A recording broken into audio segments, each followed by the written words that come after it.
E aí, pessoal? Bem-vindos de volta à maratona das histórias de 25 anos de horror. E hoje nós vamos mergulhar no subconsciente para uma das edições antigas da Hora do Horror. E de quebra, vamos aproveitar para tentar esclarecer algumas pontas soltas na trama de outro vídeo sobre a história de outra edição. Espero que tenham dormido bastante antes desse vídeo, porque se baixarem a guarda e fecharem os olhos, pode ser que seus próprios sonhos não te deixem mais abri-los. Preparados ou não, bora para a introdução. Dormimos um terço de nossas vidas. Uma parte do nosso sono é preenchida por sonhos que por vezes são mais sombrios que a própria noite. Uma garota está desesperada. Ela sabe que não pode dormir.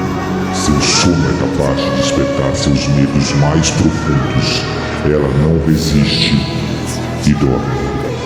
Uma poderosa criatura invade seu sonho, libertando seus medos e criando terríveis alucinações. Existe uma realidade que você não conhece e vai descobrir que não precisa dormir para viver este pesadelo. Hora do Horror 2007. Pesadelos. Pesadelos foi o tema da sexta edição da Hora do Horror, ocorrida no ano de 2007. Marcou uma transição muito importante na história do evento, que após alguns anos focando em narrativas clássicas e fantásticas, agora ia para um campo de medo psicológico. A premissa era baseada no conceito de que o ato de dormir não era mais seguro. O medo não vinha apenas de criaturas assustadoras, mas sim de manifestações criadas a partir de temores psicológicos, fobias, ilusões, distorções da realidade, paranoias, distúrbios. A trama que vamos abordar hoje bebe muito da fonte de elementos clássicos e populares da época, como o filme Labirinto do Fauno, inspirações visuais de Clown House, elementos de histórias semelhantes à franquia de filmes do Freddy Krueger, entre outros. Enfim, vamos com calma, atentos e por partes, porque a história de hoje é cheia de detalhes e referências mitológicas que enriquecem muito e deixam vários simbolismos. E para começar a entender como tudo isso começa, vamos analisar o comercial do evento dessa edição do ano de 2007.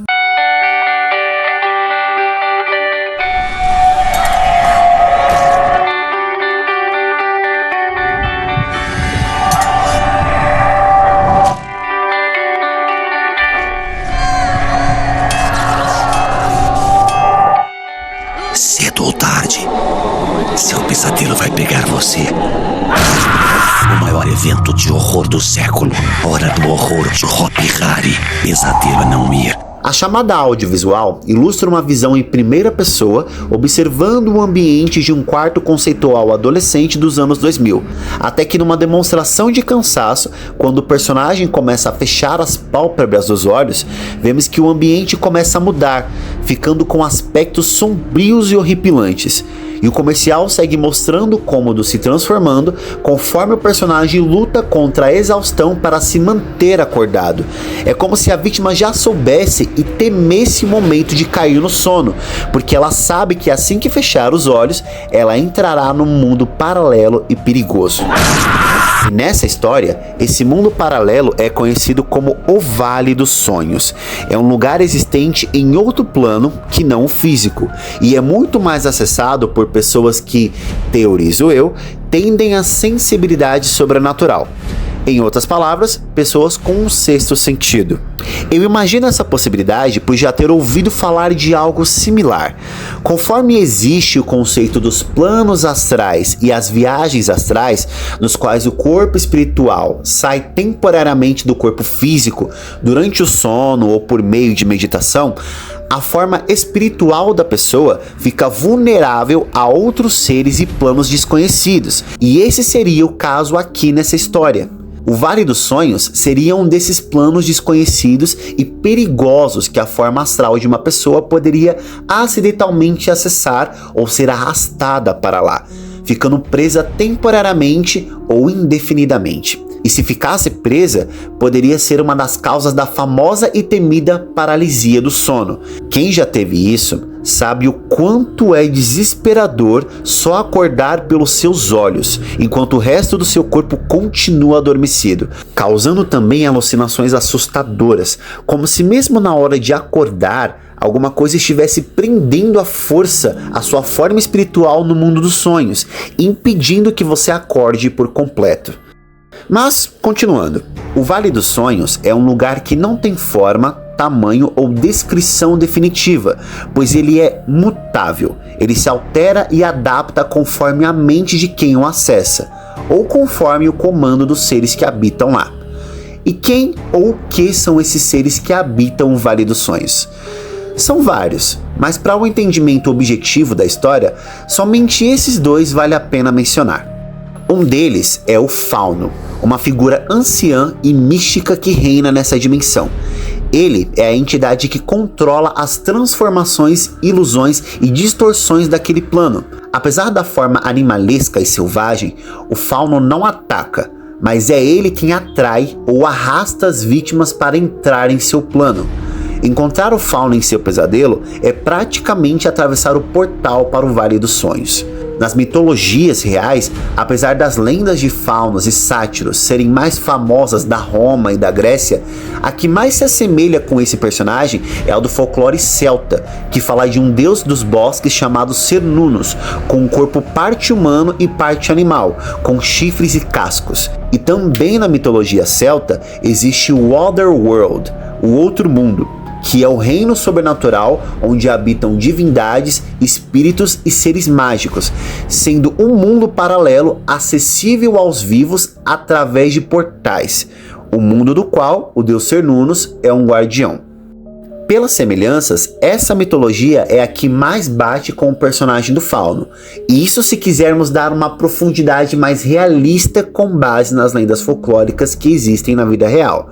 Mas pode ser apenas uma coincidência ou inspiração, pois como o Dudu já mencionou em sua entrevista pra gente, foi ele quem criou e interpretou o personagem para essa edição. Quando cair a noite, vocês serão encontros com o mestre dos sonhos e abrirá suas mentes sob a força sinistra da escuridão.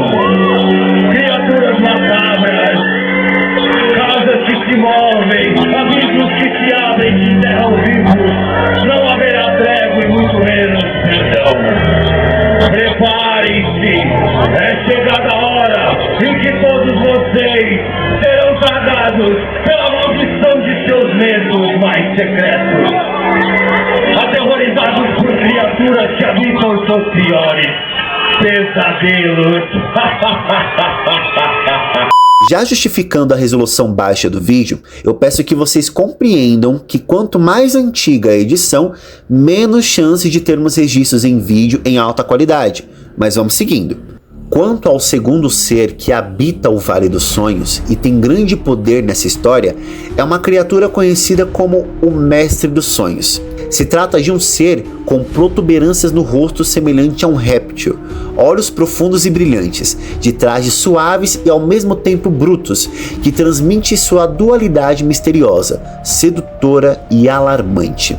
Olhando para o seu visual, eu imagino uma metáfora através dos tecidos acetinados com as peças de couro e fivelas, como se ele representasse uma cama que antes era um local seguro e de conforto, e acabou virando um lugar de prisão e asfixia durante o sono.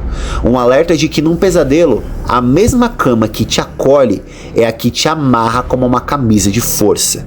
O Mestre dos Sonhos age como um camaleão, se camuflando nas sombras do quarto, deslizando pelas frestas até chegar à sua vítima. E o poder do Mestre dos Sonhos é ter controle de todas as criaturas do Vale dos Sonhos, as fazendo mudar de forma e comportamento conforme os medos do sonhador que entra naquele plano. E essas criaturas que o mestre controla são como bicho-papões, sempre mudando de forma e assumindo a aparência do medo de quem eles irão caçar. Assim como o próprio Vale dos Sonhos, essas criaturas não têm uma forma definitiva, ou talvez ninguém saiba qual é a sua verdadeira aparência. E agora, vamos conhecer a personagem principal dessa trama, a inocente vítima e jovem garotinha Elizabeth. Sobre essa personagem, o que podemos interpretar é que talvez a história dela se passe por volta de 1800 e 1900, pelos detalhes visuais do quarto e as roupas dela e da mãe. Mas isso pode ser desconstruído e visto de outra forma pelo que vimos na edição de 2016, em que Elizabeth também aparece, mas depois vocês vão dar uma olhadinha lá se ainda não foram. Por ora, para simplificar aqui, vamos estabelecer que a história da vítima principal de pesadelos se passa em um tempo antigo. Para começar a entender como esse mundo funciona e como os seres atacam suas vítimas, vamos observar e analisar a performance do show de abertura, mostrando o que acontece com Elizabeth quando ela dorme e acessa o Vale dos Sonhos. Primeiro vemos que enquanto ela boceja e espreguiça para se deitar, o Mestre dos Sonhos surge saindo de trás da cama, se esgueirando pelas paredes sem ela perceber. Enquanto Elizabeth cai no sono, o Mestre já começa a manifestar os medos dela a surgirem. E o primeiro que aparece saindo do guarda-roupa é o palhaço Billy, um dos personagens mais famosos da edição, com seu visual icônico de boca estourada. Mas agora reparem que segundos depois de Elizabeth deitar na cama, a garota do nada aparece de pé atrás da cama, como se a cama tivesse engolido ela ou a transportado para o Vale dos Sonhos. Quando a gente chegar no show de encerramento, isso vai fazer mais sentido visualmente. Elizabeth caminha em direção ao Mestre dos Sonhos, e reparem que apesar da face monstruosa dele, a garota se agarra a ele como se estivesse segura ao lado dele, reforçando aquela interpretação de que o visual do Mestre dos Sonhos é uma alusão a uma cama durante o pesadelo. Cetins claros remetendo ao conforto seguro e couro com fivelas, mas a face de um predador peçonhento revelando os perigos que espreitam. O mestre caminha pelo cômodo com a garota agarrada ao seu braço, a levando para um passeio enquanto mostra o ambiente se transformando e as criaturas surgindo. Lembram da teoria de que os seres que o mestre controla são bicho-papões transfigurados nos medos da vítima? Então, aqui também percebemos que o Vale dos Sonhos e seu mestre não só dão vida e forma aos medos, mas também corrompem as lembranças puras que a vítima possui, e é exatamente o que vamos vendo no decorrer do show. O palhaço Billy, por exemplo, poderia ter sido um carismático artista que Elizabeth teria visto em um espetáculo ou festival, mas a sua memória foi corrompida no Vale dos Sonhos. Ou talvez poderia ser uma ligação direta com outra história de outra edição. Billy poderia ser um dos palhaços do Circo dos Horrores de verdade, que Elizabeth poderia ter avistado nas ruas, e o visual tenebroso dele teria deixado com medo, e consequentemente esse medo também deu as caras em seus pesadelos. Isso explicaria a aparição desse personagem nas edições de 2009 e 2025 também. Billy seria na verdade um palhaço do Circo dos Horrores, e na trama de pesadelos o que vemos é a memória de sua aparência sendo usada no Vale dos Sonhos para atormentar Elizabeth e os courofóbicos. E para quem não lembra o que é courofobia, é o medo extremo por palhaços. Mas voltando à teoria, pelo menos eu acho mais legal justificar dessa forma do que simplesmente dizer que obviamente o parque reutilizou um figurino do personagem em outras edições. Porém, vamos considerar a primeira opção para fazer mais sentido com essa explicação. Brinquedos e bonecas que inclusive Elizabeth aparecia segurando antes de se deitar, agora surgem em tamanhos enormes, com aparências horripilantes e fazendo movimentos assustadores. Mas quando uma figura encapuzada com as mesmas vestes de sua mãe aparece, Elizabeth, já perturbada com tudo que vê, corre direto para o colo dela. Porém, nem a memória de seu principal refúgio, da sua maior protetora, não foi mantida pura dentro do vale. Quando a garota remove o capuz do rosto da mãe, o que ela vê é uma face monstruosa e grotesca. Após todas essas lindas lembranças terem sido corrompidas e enviadas para atacá-la, mais um último medo de Elizabeth se manifesta.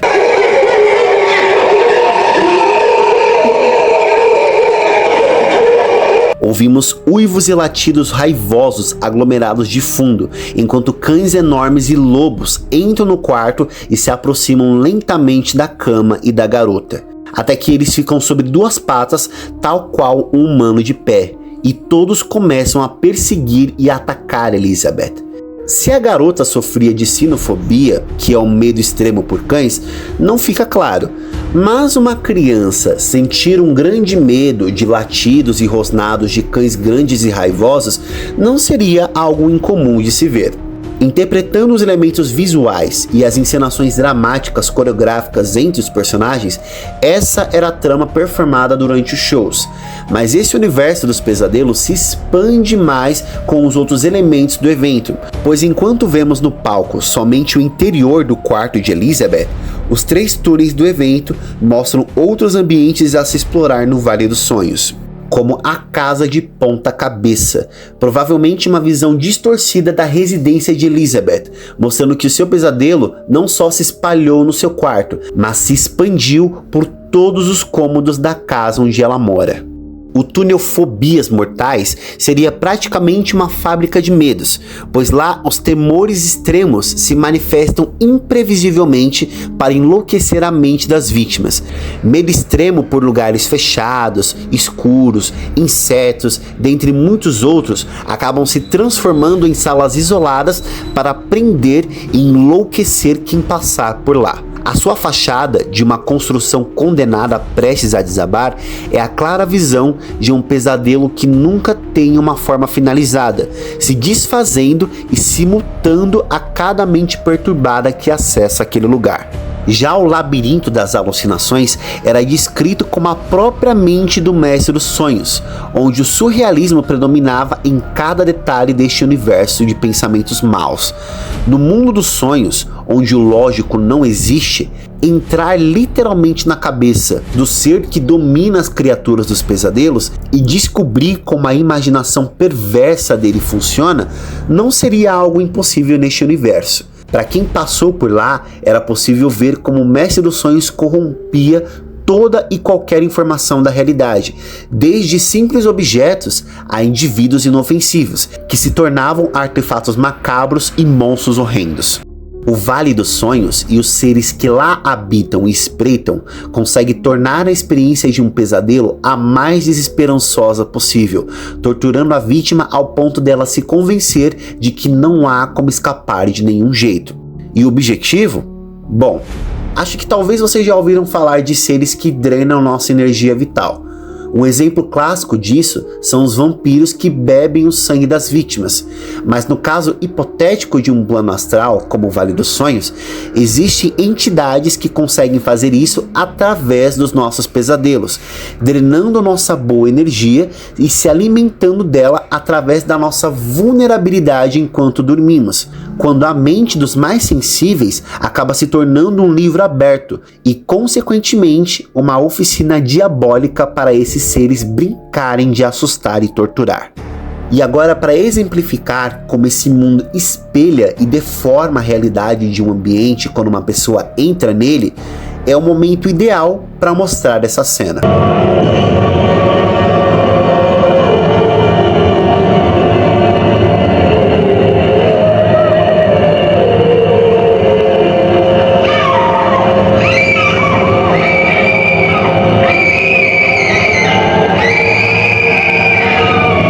A cama de Elizabeth a engole por inteiro, como uma boca gigante ou um abismo fundo.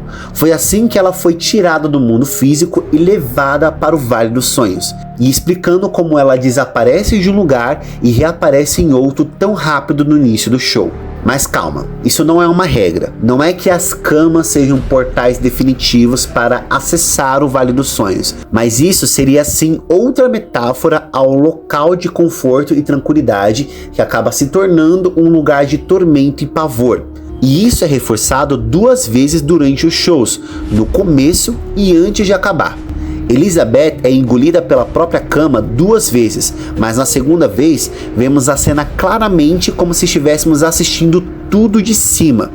Porém, acho que a referência mais clara dessa cena do show é aquela famosa sensação de cair de um abismo durante o sono. Certamente, quase todos vocês já passaram por isso alguma vez. Fisicamente, essa sensação causa uma adrenalina tão forte no corpo que nós acordamos na mesma hora. Uma das explicações mais conhecidas para isso é que o sonho estaria tentando simular uma experiência de morte por queda. E como a morte é algo que instintivamente nós tememos e não sabemos como é e o que acontece depois, é por isso que o sonho é imediatamente interrompido. Mas cientificamente, esse fenômeno é chamado de espasmo hípnico, também conhecido como espasmo hipnagógico ou miclonia do sono. Isso acontece quando os nossos músculos relaxam de forma tão rápida durante o sono que o nosso cérebro confunde esse relaxamento com uma queda real e o corpo reage enviando um sinal de alerta imediato para o sistema nervoso, contraindo os músculos de uma só vez, assim liberando adrenalina e causando o famoso tranco ou aquele pulo para nos acordar.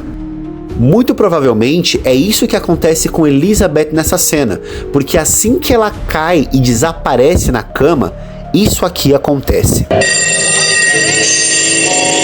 Um relógio despertador toca, indicando que Elizabeth está acordando, e as criaturas reagem ao som como se estivesse sentindo dor com o barulho, sendo obrigadas a recuar.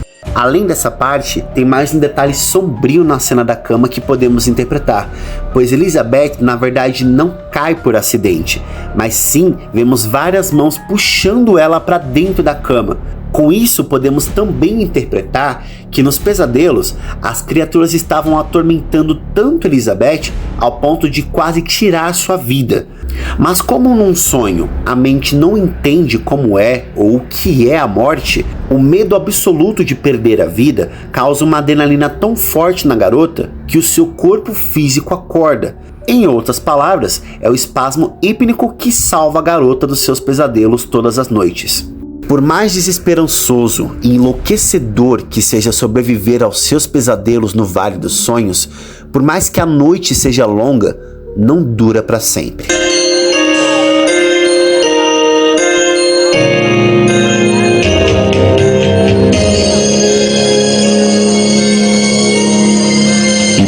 Nasce o sol, amanhã nos chama para ver o fim de todos os medos.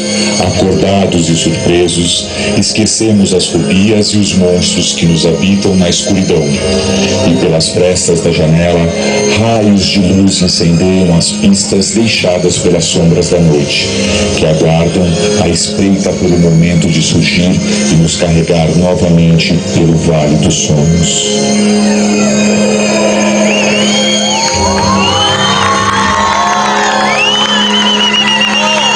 Antes do show de encerramento acabar, com essa narração final, bem poética até eu diria, entendemos mais um pouco como funciona esse mundo dos pesadelos. O Vale dos Sonhos só tem posse e poder sobre suas vítimas até o momento em que elas despertam no mundo real. Como um lapso de memória, tudo que a vítima passou naquele outro mundo é apagado de sua mente assim que ela abre os olhos. O que é típico de muitos de nós, de não conseguirmos lembrar dos sonhos assim que acordamos. Assistindo até aqui, você pode pensar: foi uma experiência horrível, mas tudo foi só um pesadelo que finalmente acabou, certo? Porém, existem dois detalhes que quebram o alívio desse desfecho. Reparem no que está acontecendo. Primeiro, em como Elizabeth é encontrada pela mãe.